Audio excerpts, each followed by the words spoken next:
Good afternoon, everybody. I'm Elisa LaPolte, and I'm the Policy and Advocacy Director for NAMI Tennessee. And thank you so much for being here. This is our session on school mental health and the hopes and challenges that we face. This is part of our Advocacy Day series that we've been doing through the month of March. We didn't have a day at the Capitol, so we're doing some educational forums, webinars, and I'm so glad that you're here. We ask that you keep yourself on mute, and if you have any questions, please type it in the chat box.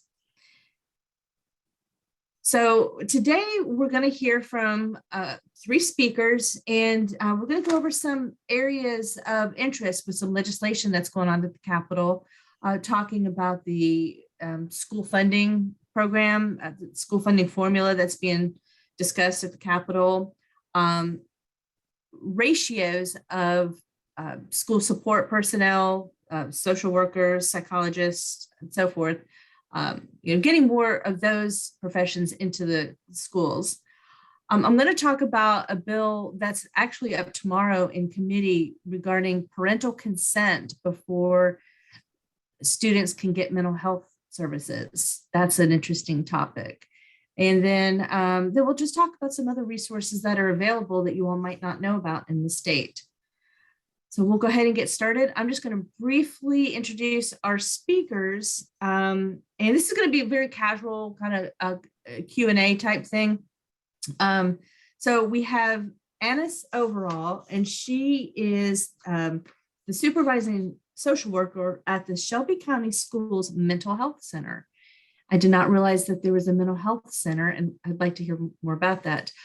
We also have Karen Franklin, who is the executive director of the National Association of Social Workers, the Tennessee chapter, and Dr. Alexandria Golden, and she'll be speaking with us a little bit later. She is a postdoctoral fellow at the Center for Urban Education at Cleveland State, but she is soon coming to Memphis as incoming assistant professor in clinical psychology at the University of Memphis. So ladies, thank you for being here. So the first thing I wanted to just ask Anis and Karen about is there's been a lot of discussion at the Capitol around the need for more social workers, and there's been legislation each year about this. And could you tell us what's going on and why this is needed? I'll let Karen take that one. Okay. Anis can tell it much more from on the ground, as I call it. But in 2018, we really looked at the data regarding how many school social workers there are in Tennessee, what the nationally recommended ratio. Best practice ratio is that there will be one school social worker for every 250 students in the general population. What we found was that the funding formula for the state of Tennessee was one school social worker to every 2,000 students. And what we additionally found, though, was over 40% of school districts did not have any school social workers. So what we found as we started this research is that there were an inadequate number of school social workers, nowhere near meeting best practices ratios. And what we also found is basically when we actually had a bill moving through that would have put one school social worker in every county. And that bill got a fiscal note on it of over, I think it was 100 million. Wow. That to bring us from where we are now to where we needed to be, there was a significant price tag on it. And that we knew the bill would not move forward with that price tag. That bill got amended to set up, the bill was amended to set up a mental health collaborative to jointly look at how to identify resources to support school mental health services. And I won't go into that I won't go into that level of detail. That's probably another question coming. Definitely, definitely. And I know one question that we've heard is, what exactly do social workers do in the school? What else is different than a counselor? What's the difference there? I'll take that one. Okay. All right. The work varies tremendously depending upon whether it's an urban or a rural school district. And it can range from, helping get needed food, clothing, and shelter to helping families deal with the causes of chronic absenteeism, tardies, that kinds of things. In some of the larger school districts like ours and in the urban setting, where we see a lot more of the impact of poverty and early childhood ACEs, adverse childhood experiences. The work that we do differs from the counselors a bit in the intensity of it. The counselors, the professional school counselors serve, we kind of call them the quarterbacks here of our team. Our clinicians, of course, aren't in schools full time in most of the urban settings. We go to basically one school a day, and the counselor there, since they know we'll only be there once a week, kind of serve as the gatekeepers for referrals. Anything that they can handle, they work on, they do. If they see that a child needs kind of a more intensive therapeutic level, then they are able to offer, they have so many competing demands on their time that might be one that they would refer over to us. Or if they know we have a group going on working on particular skills, they would kind of serve as a gatekeeper to collect referrals and help us get that group started. So a lot of individual and group work, and just the basic brokerage services, referring out, those kinds of things. Okay. And then there's also been some discussion around the ratio of students to psychologists and then counselors. They don't call themselves guidance counselors anymore. It's counselors. I'm going to share with you real quickly a document that I put together when the governor and the Department of Education were calling for comments on the school funding formula, the Better Education, the BEP funding formula. And this is right here what the BEP formula says. This is how it's computed or calculated.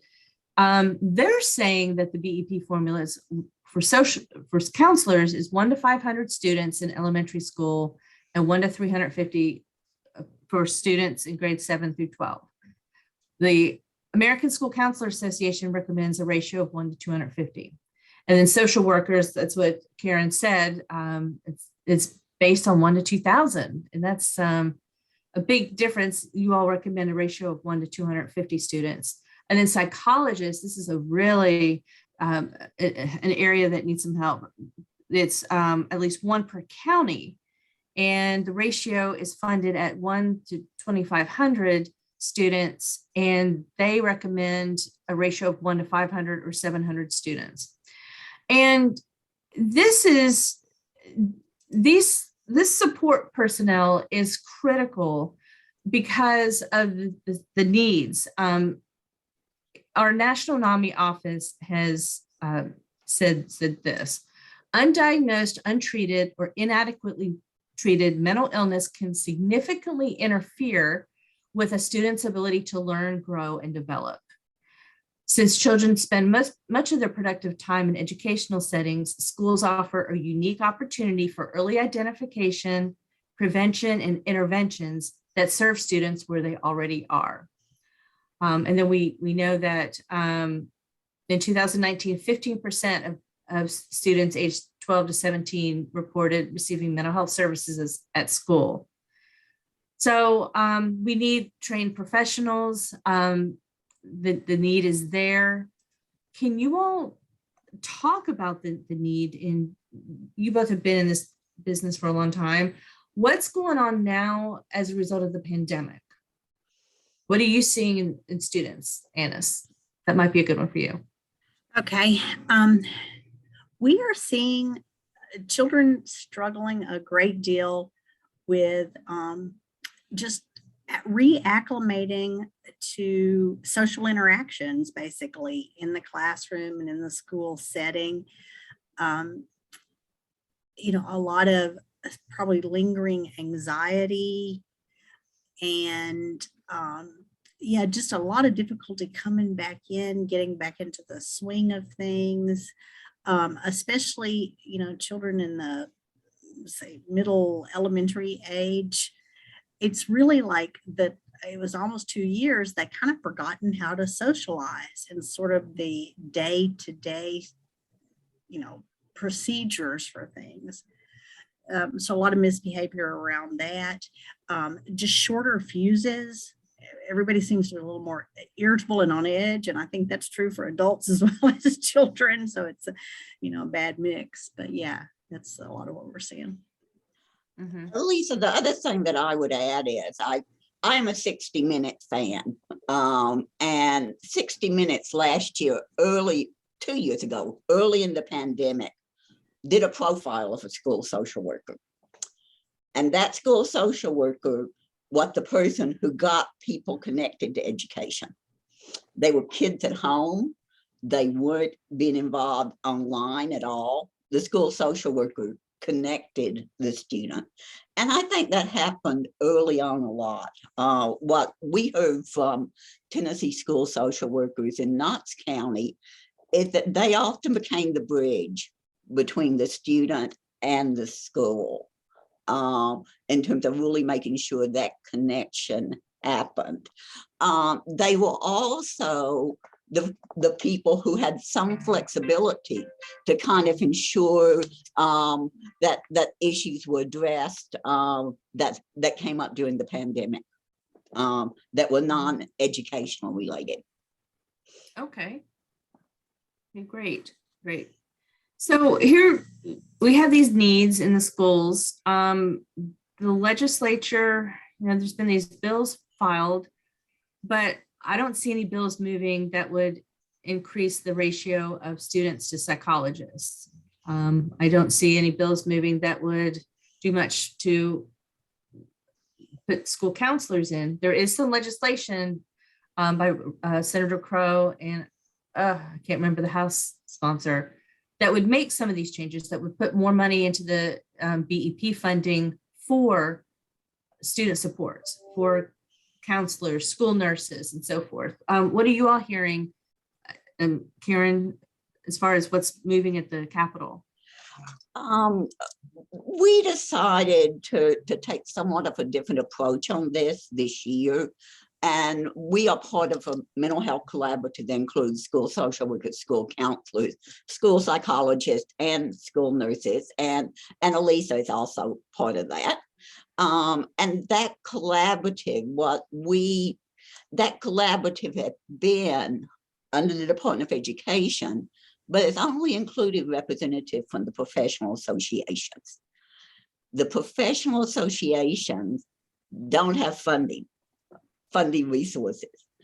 So we moved a bill forward, or we introduced a bill that would add state departments to the collaborative that included the Bureau of Teen Care, the Tennessee Department of Mental Health and Substance Abuse Services. So a variety of different departments of state government that had potential funding resources that could come available. Because unfortunately, we see this issue in many ways being a funding issue. We found out a week ago that the bill was about to go to committee that the Department of Education has said they will voluntarily implement that bill as it was outlined.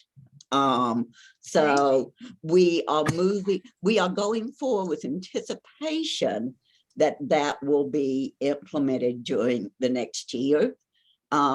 I'm a realist, and always knowing that you keep making sure that that's going to happen when it moved from legislation to voluntary.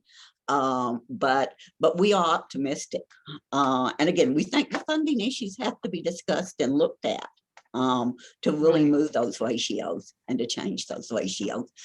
We are also very excited by how much this became an issue at a ground level, that the importance of school counselors, school nurses, school social workers, and school psychologists was one of the most common topics brought up by educators and family members when the governor was traveling the state, asking about what needed to be in a public education funding proposal. That's a great point. So just for some background, for people who might not know, earlier, actually it was last year, the governor had 7 or 8 town halls across the state to talk about how the school funding formula needed to change. The last time it was really, really evaluated and overhauled was in the 90s. That was a long time ago. And a lot of things have changed. The mental health needs of our students have changed. You know, the school shootings that were taking place were not as prevalent in the 90s as they are now. We lived through a pandemic. So I know NAMI Tennessee submitted some documentation. That's what I just read from was the document that we submitted to the Department of Education and the governor. And when I was going through the notes as well, and Karen, I think your organization evaluated the comments, student mental health was right there at the top. So I think we can all agree that it's an important issue. And yeah, that was good to see. One thing, Karen, that you brought my attention to was this working document or this document that schools go by. And I'm going to share my screen. Let's see. Where did it go? It's the mental health guidebook, I guess, for schools, for lack of a better word. You know which document I'm talking about? School counseling. It wasn't the school counseling. Let me see if I can get this up on my screen. It was the one that was being revised. Comprehensive school-based mental health resource guide. Yeah. Okay, I'm going to share my screen real quick because I just found it. Okay, so for those of you on the call, if you're looking for resources, which we hope to give you during this call, this is the Department of Education's basically guidebook for what mental health is supposed to look like in schools. Here's building foundation for mental wellness, intervening, and then providing intensive interventions for some students. How to get started in your school district. So I'm going to put the link here because this might be something that you all would be interested in. And Karen, can you talk a little bit about that document?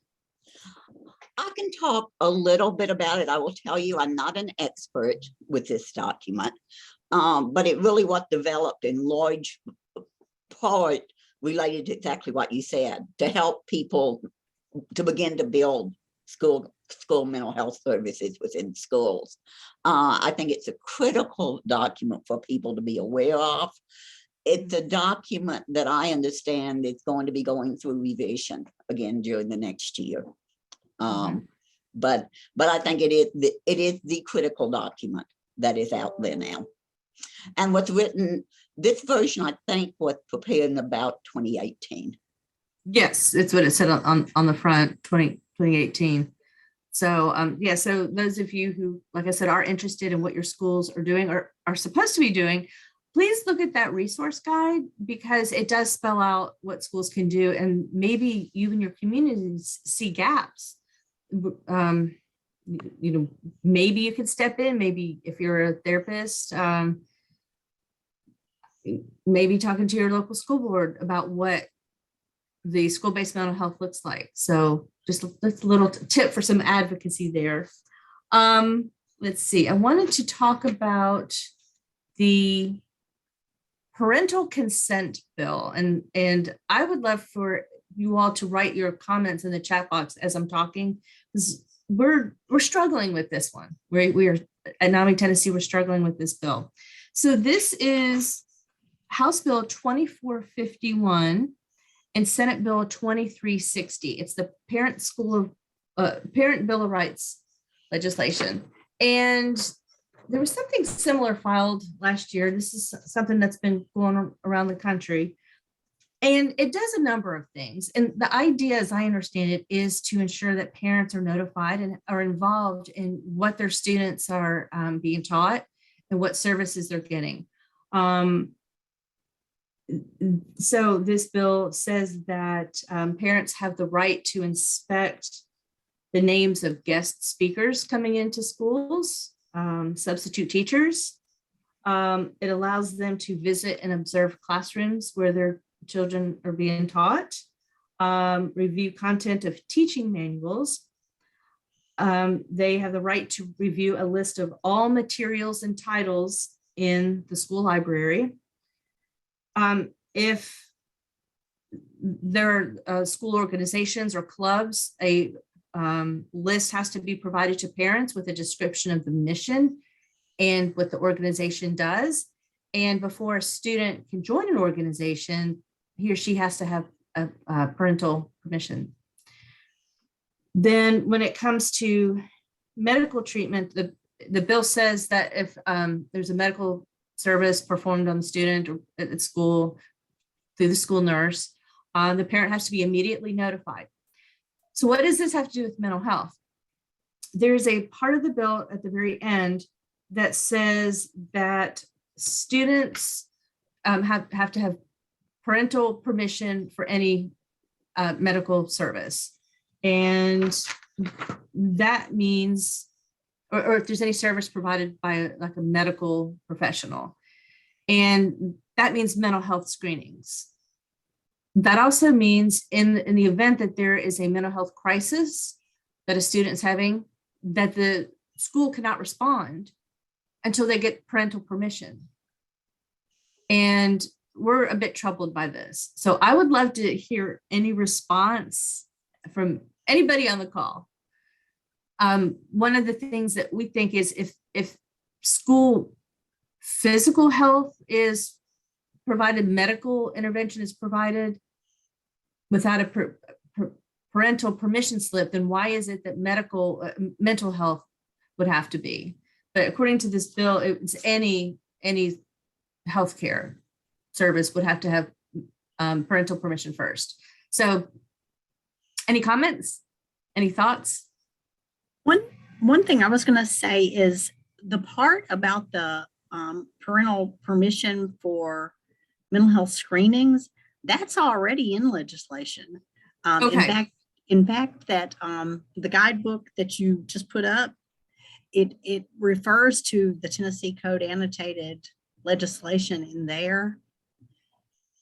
And, you know, it has been a problem, especially in a large urban district. You have a lot of difficulty getting things back from parents. Mm-hmm. And we are trying to roll out response to intervention for behavior in the same way that we have been doing response to intervention for academics. And with academics, you know, part of that is you have to get a baseline. So there are a lot of the assessments that they do with the kids to get a baseline, figure out, you know, and then every few weeks how they're progressing. But we can't do that as easily in mental health. Give a screener to see where a child is, their baseline level of depression or anxiety or whatever, because we have to have express, written, informed consent from the parent to even do the screening. Wow. Okay. And that's in existing law. Okay. Yeah, and we're running up against that right now because we have a universal screener we're ready to roll out to assess for early childhood trauma. And we're on hold with it right now, actually pending, you know, legal advice on how to move forward with that. Wow. And I know we had talked about some legislation that was being filed based in Memphis that would call for universal screenings of students and or ACEs. the adverse childhood experiences. And Yeah, it's appears there really might be some- interesting. It's really interesting. It's almost like the two ideas are kind of in conflict with each other right now. The people who understand about ACEs and about trauma are very proactive in wanting to, to start addressing these things. But there's still that hesitation. We especially get a lot of hesitation just because we're a mental health agency, Mhm. Right. And because of the stigma. Oh yeah. Yeah. And if we tell parents that we are the school social worker calling from Shelby County Schools Mental Health Center, the social worker and the mental health center thing together, they're really freaked out. We got to work on that stigma, everyone. I would imagine so. But can you talk about what the mental health center does with the school, Shelby County Schools? Sure. And not very many people know that we are a mental health center. We are an independently licensed mental health center, one of the few in the country. And it gives us, security from the standpoint of we're not just contracted and just kind of marginalized in that way. We've actually been a part of the system for over 50 years. We celebrated our 50th anniversary a year or so ago. And so we have, psychologists and social workers. We're all master's level people. We basically work like any other mental health center, except, we don't do, we only work with kids in schools, basically. Mm-hmm. But we're, audited by the Department of Mental Health and Substance Abuse. So your own center licensed through the department, but then do you contract with the schools or? No, we are part of the schools. Yeah. Interesting. Yeah. We have a budget within the system, and then we're all direct employees. Mm-hmm. And then I'm assuming that other schools across the state contract out for referrals. Like if a student needs an assessment or referral, they're contracted out, right? Yeah, that's generally the way things are handled. Just we're so large, of course. Mm-hmm. Okay. As observers, I would also say though, if you are sitting in a community, particularly if it's a rural community, you probably want to ask your school, what do you have school counselors? Do you have school nurses? That hopefully that answer is going to be yes on those two. But it may not be yes on school psychologists or school social workers. School psychologists, again, will hopefully be yes, but they may be covering multiple schools. So it really, and I think the booklet that Elisa referred to really outlines some of that, but it varies greatly between a rural school and an urban school. In terms of how many personnel they have and what persons in that group, what persons in that school do. I mean, that's the core roles, but you're going to find it different school by school. Okay.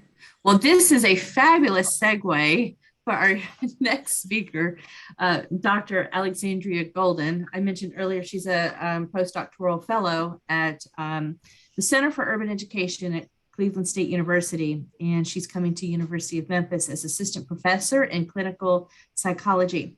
And the reason I invited her was that she is well-versed in promoting positive development of underserved youth through her clinical practice and research. And she's focused on youth who have experienced trauma. She's worked in community-based settings, including schools and pediatric clinics.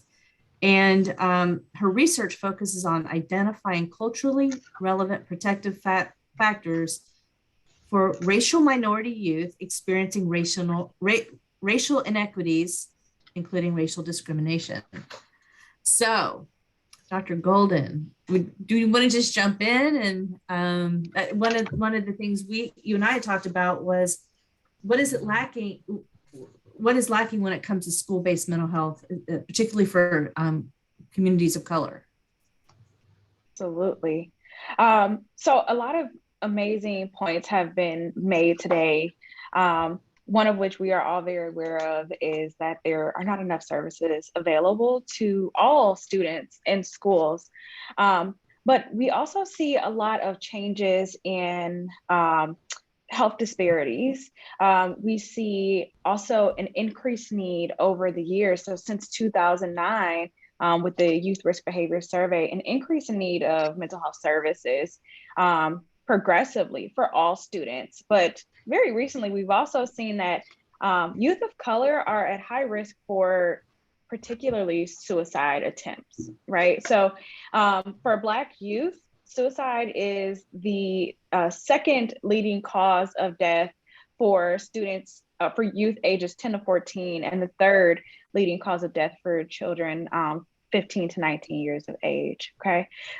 So we're seeing a lot of major issues happening. While we know we need more mental health services in general, there are a few issues that we also see not accounted for youth of color. So one very obvious and major issue that youth of color come up against is racial discrimination.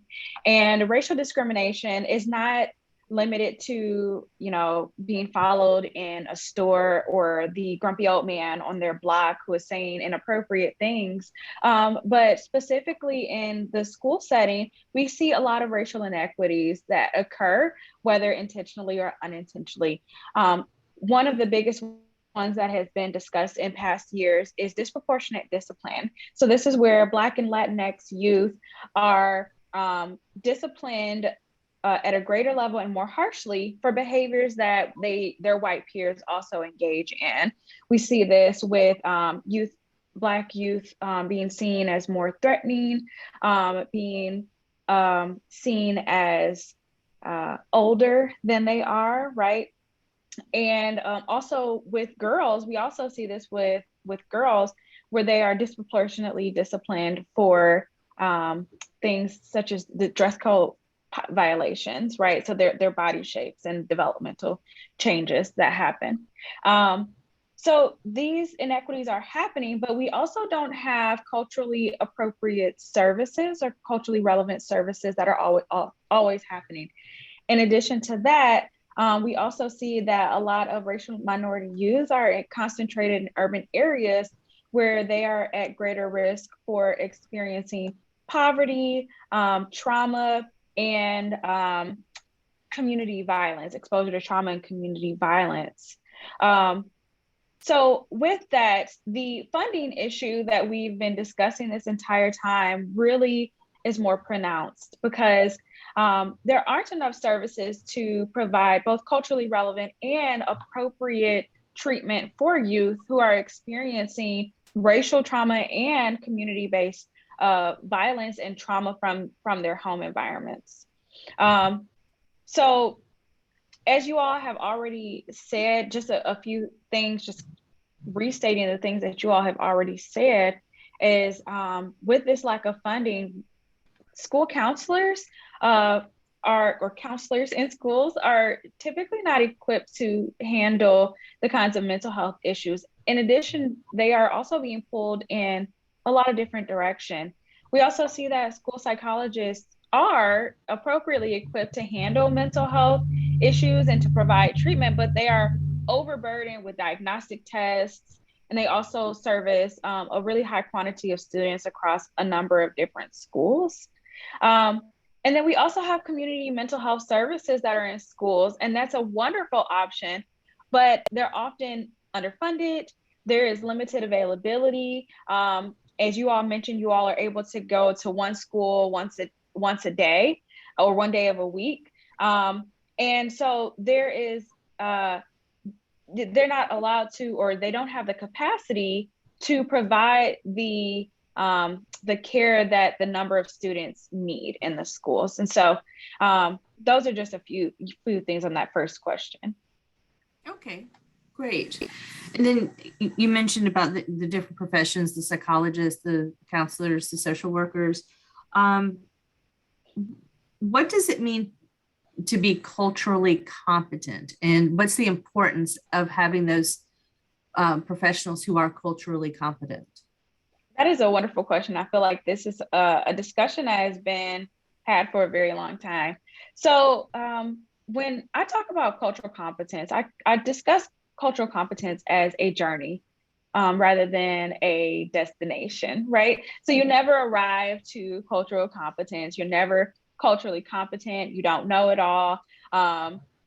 There are always going to be minor changes that we need to adjust to. So this is why it's a journey, because we are always learning, we are always becoming more competent. And as our society changes, so do youth social identities, so do the ways that we have to respond to different issues that are arising in our clinical practice or within the schools, just interacting with youth in general.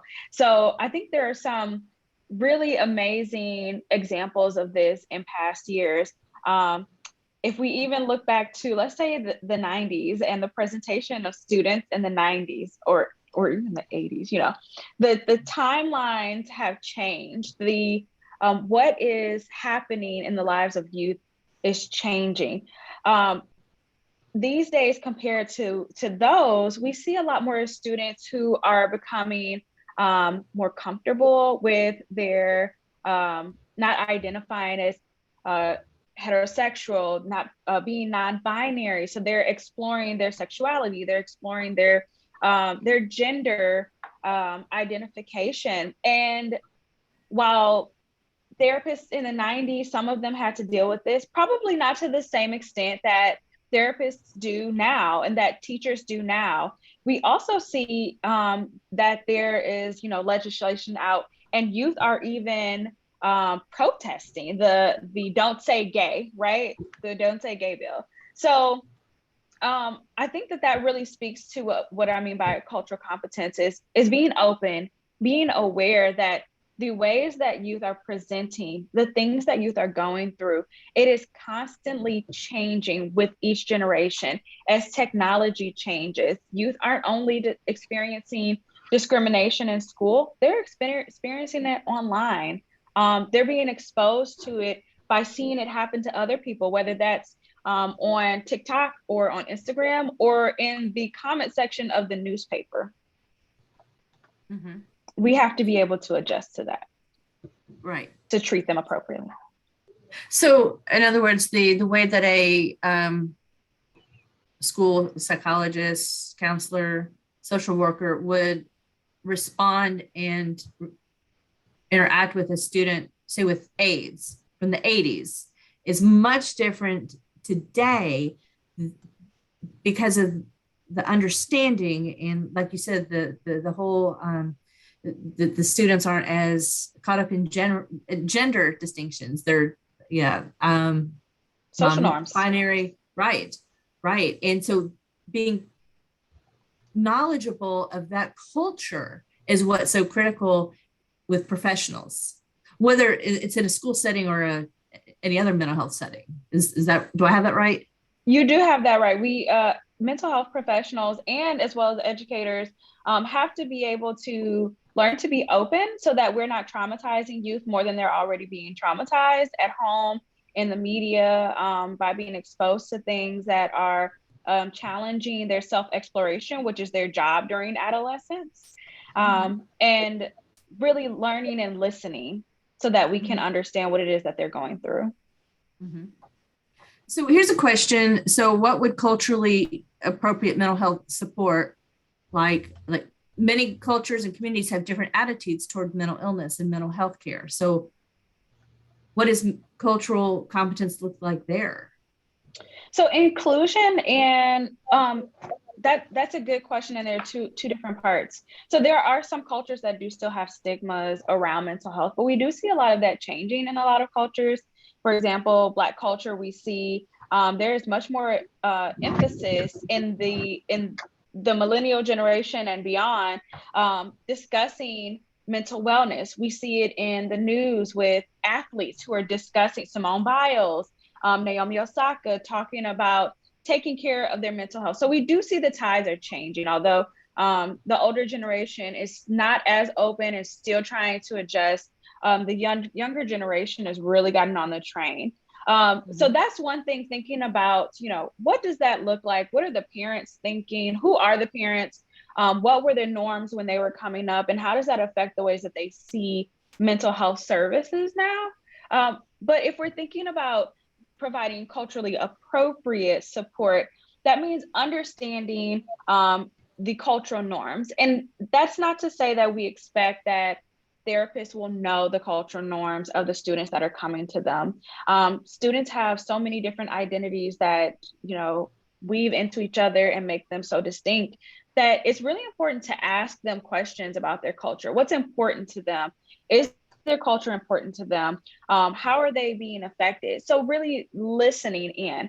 There are also some interventions that are that have been fine-tuned to be culturally appropriate, to provide examples when talking to youth for, let's say, like cognitive behavioral therapy. If you're giving an example of something, what's a culturally appropriate example? How can you include their culture? How can you help embrace and utilize a student's culture as a tool for getting them engaged and helping to ensure that they're navigating the challenges, the cultural challenges that they have appropriately. Mm-hmm. Okay, great. Very enlightening. Thank you. So I would like to just take a step back. We've talked about a lot of different areas, cultural competence, this legislation, the need for more mental health professionals in schools. So I would like to talk about resources, like what we have in our state for advocates, if they want to start talking to their school board about more mental health services. And one of the things I wanted to mention is school mental health liaisons. So this was from the Tennessee Department of Mental Health and Substance Abuse Services.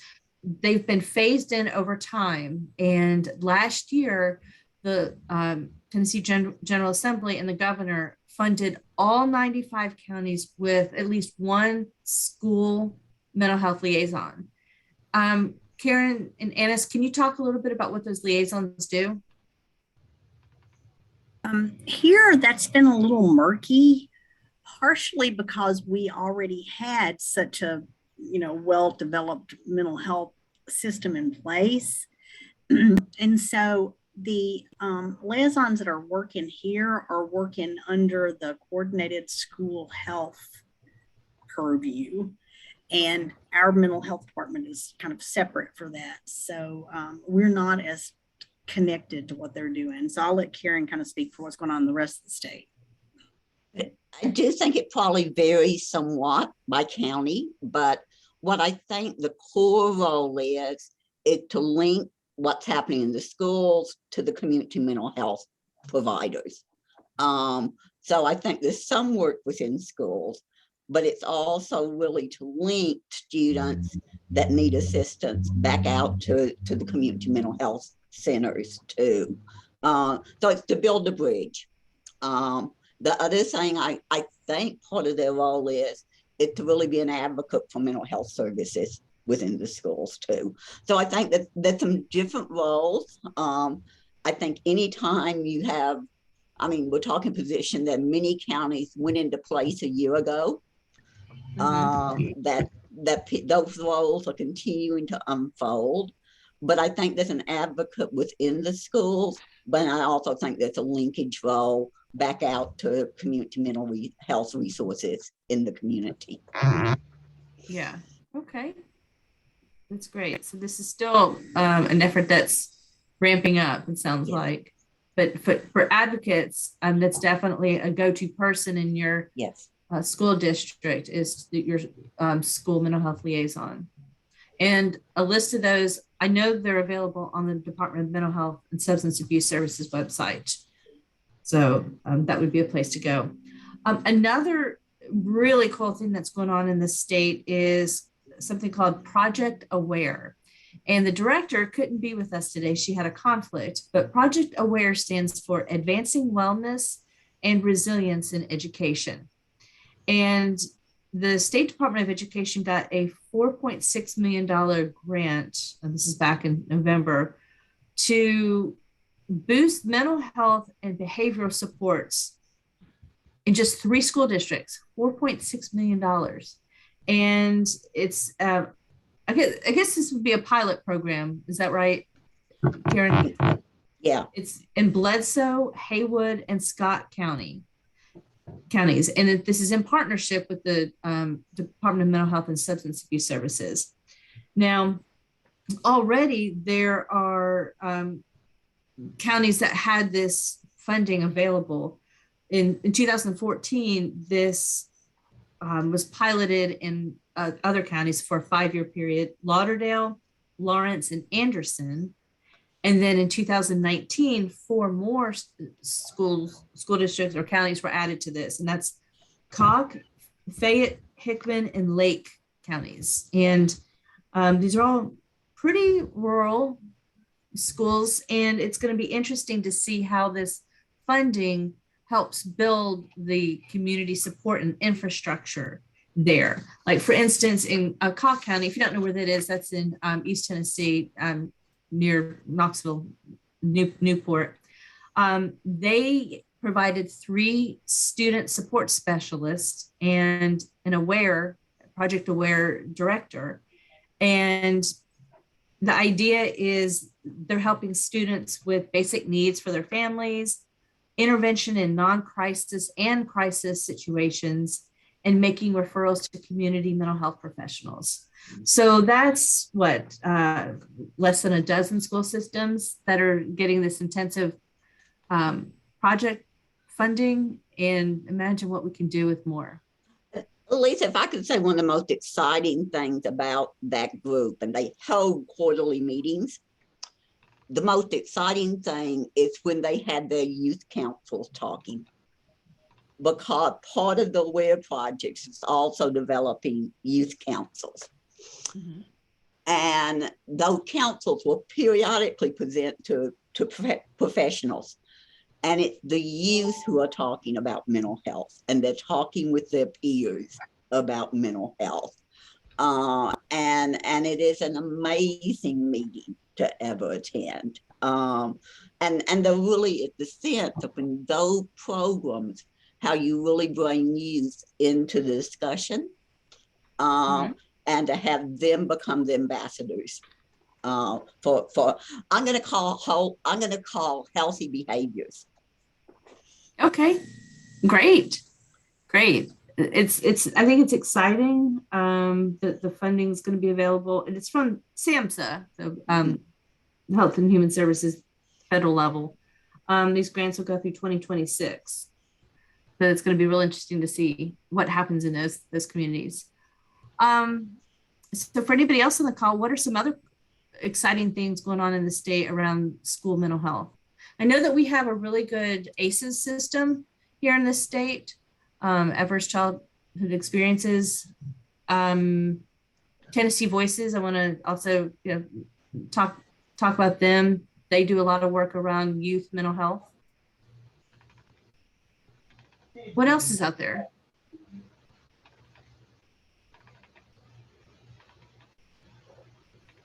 Or maybe that's the problem. Maybe there's not a lot, and we need more. Youth mental health first aid is a really excellent program, and that's mentioned in that guide that you referenced also.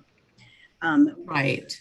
We've tried to expand it a lot here, trying to provide the training to as many teachers as we can. It's difficult because the training is lengthy. I think minimum 6 hours. I think we've done it before. We've broken it down into 2 sessions of 3 hours, but it's really, really excellent information. And I would love for all people that work in the school system to be able to have it. So Youth Mental Health First Aid, it's a spinoff of Mental Health First Aid, which is the ones that I've seen have been offered to businesses. So like business owners, CEOs, management can recognize the signs and symptoms of mental health challenges in their employees and intervene. So that was a really great setting for that training, but it could be adapted into different settings, schools, youth, like you said. It's really well done. Yeah, and that's part of the objective with, the training that we've done, where our trainers have gone in and trained as many faculty members as they can, is hoping that that will help them be more trauma informed and more aware and more readily see, especially with adolescents, a potentially developing mental illness. Mm-hmm. So this would be a good opportunity for me to put in a pitch for NAMI Tennessee's program called Ending the Silence. This is actually a national initiative. Ending the Silence is a 50-minute program in schools that is presented by a peer, like a youth with mental illness or in recovery from mental illness, usually somebody between the ages of 18 and 34, and then an adult. And it's very powerful because the students get to hear from somebody who's lived through a mental health crisis. And then they get to see the outcome of what treatment can do. It teaches students how to recognize the signs and symptoms of a mental health challenge in their friends and how to ask for help. So I was working on getting that in the school system in East Tennessee where I'm from, but then the pandemic happened and that got put on hold. But I did want to make you aware that NAMI Tennessee does have that available. And Wendy, I'm going to call on my colleague. So we're actually in the process of hiring somebody to oversee that topic, those presentations. For now, if you're interested, I'm going to put the person who was in this job, Rachel Wilson. If you're interested in ending the silence, Rachel can connect you to the right person at NAMI Tennessee. So I did want to put in a good word for that program because it's really cool. So, now, Kyle. Oh, go ahead.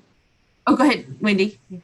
I was just going to say there's a program at Tennessee Voices called Youth Screen, where they go into the school and actually screen for mental health diagnosis, for suicide potential and that kind of thing. But they do have to have a parent's signature before they're allowed to participate in that.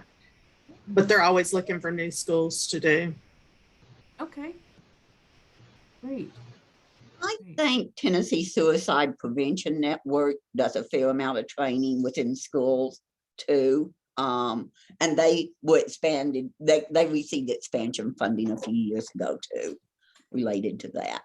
The other thing I have to say from an exciting direction about AWARE is a lot of the local schools that originally got federal SAMHSA money to implement AWARE maintained the program after the federal money went away. They thought it was so important. Oh, that's great. And that's what any grantor wants to see with their funding is sustainability after the money ends. So there's also the Zero Suicide Initiative. I think that's the name of it, Zero Suicide. And then the Jason Foundation, I believe, does presentations. So again, I'm just offering some resources for those of you out there watching or watching the recording, that there are resources out there for your schools. So, any last comments? Oh, there's a hand raised, CMI Healthcare. I don't know your name, but it says CMI Healthcare. Do you have a question? Okay. Well, I want to thank Karen and Ennis and Dr. Golden for joining us today. Again, it was just kind of a casual conversation about what's going on in schools. And I hope you walk away with some resources and a better understanding of what's going on at the Capitol. And thank you so much for being here. Everybody have a great evening. Yes, thank you. Thank you. All right, bye-bye.